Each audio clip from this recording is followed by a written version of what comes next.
اپنی بیویوں کے ساتھ اچھا سلوک کرو. ہمیں خطاب، چونکہ مرد کسی کی بچی کو لے کے آتا ہے، لڑکا کسی کی بچی کو لے کے آتا ہے اور وہ بچی ماں چھوڑتی، باپ چھوڑتی ہے، بھائی چھوڑتی ہے، بہنیں چھوڑتی ہے، سہیلیاں چھوڑتی ہے، سب کو چھوڑتی ہے، اور تیسرے دن اس کو تانے شروع ہو جاتے ہیں. اس کا تو دل ہی نہیں لگتا. اور پہلے دن اپنی بیوی کو نصیحت دی جا رہے تھے، میری ماں کی خدمت کرنی ہے، میری کرنا کر، میری ماں کی کرنی ہے، میرے ابا کی کرنی، میری بہنوں کی کرنی، کسی کے سامنے تم نے بولنا نہیں، کسی کے سامنے اف نہیں کرنا. بے وقوف، اس سے محبت تو جتا پھرو، اس کے بعد جو کچھ کہے گا وہ کرے گی. پہلے دن ہی حکم.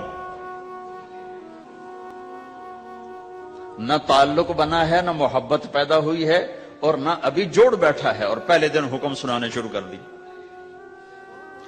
اس کے ذمہ نہ تیری ماں کی خدمت ہے، نہ تیرے باپ کی خدمت ہے، نہ تیری بہنوں کی خدمت. یہ ساری خدمت تو تیرے ذمہ ہے. ہمارا سسرال کا معاشرہ بڑا ظالم ہے. لاکھوں میں کوئی ایک گھر بچا ہوا تو الگ بات ہے، ورنہ میں تو دنیا پھری ہے. کیا دنیا دار، کیا دیندار، سب ظلم ہی ظلم ہے. اتنی نیک عورتیں تہجد گزار مصلی سے اٹھتی نہیں، تسبیح ہاتھ میں ہے، لیکن جب وہ ساس بنتی ہیں تو ایسا ظلم ان کے اندر سے نکلتا ہے کہ کانپ اٹھتے ہیں در و دیوار.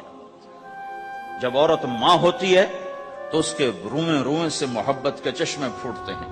وہی عورت جب ساس بنتی ہے تو ایک دم ظلم کی تصویر بن جاتی. اسے اپنی بہو میں کوئی خوبی نظر ہی نہیں آتی، عیب ہی عیب نظر آتے ہیں. اپنے بیٹے کو بھڑکاتی رہتی، یہ کرتی ہے، یہ کرتی ہے. اور ویسے بے وقوف ہیں، کوئی ماں کی وجہ سے بیویوں کو تباہ کر دیتے ہیں، کوئی بیویوں کی وجہ سے ماں کو تباہ کر دیتے ہیں. یہ دونوں ظلم ہیں. ماں کی وجہ سے بیوی پہ زیادتی نہ کرو، بیوی کی وجہ سے ماں پہ زیادتی نہ کرو. بیوی کا اپنا مقام ہے، ماں باپ کا اپنا مقام ہے، بہنوں کا اپنا مقام ہے. 100% شکایات جھوٹی ہوتی ہیں، سب جھوٹ ہوتا ہے.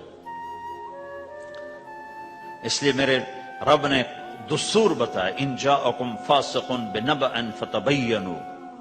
جب کسی کی خبر سنو، کوئی کمی کوتاہی سنو، اول تو سنو نہیں، اگر سننی پڑ جائے تو تحقیق کر لو، تحقیق کر لو.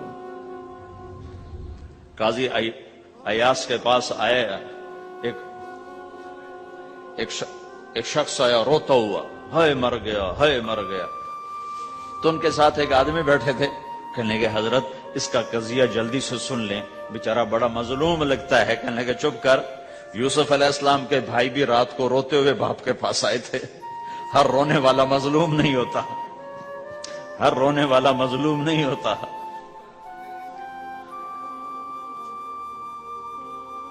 اپنے گھروں کی فضا بناؤ، کمی سنو ہی نہیں. تمہاری بیوی ماں کی کمی بتانے لگے، کہنا مجھے نہ بتاؤ، تیری بڑی مہربانی. تمہاری ماں تمہاری بیوی کی کمی بتانے لگے کہ اماں مجھے نہ بتاؤ، تیری بڑی مہربانی. گھر کی فضا ایسی بناؤ کہ کسی کی کمی کا تذکرہ نہ ہو، تو اللہ کی قسم تمہارا گھر جنت کا نمونہ بن جائے گا.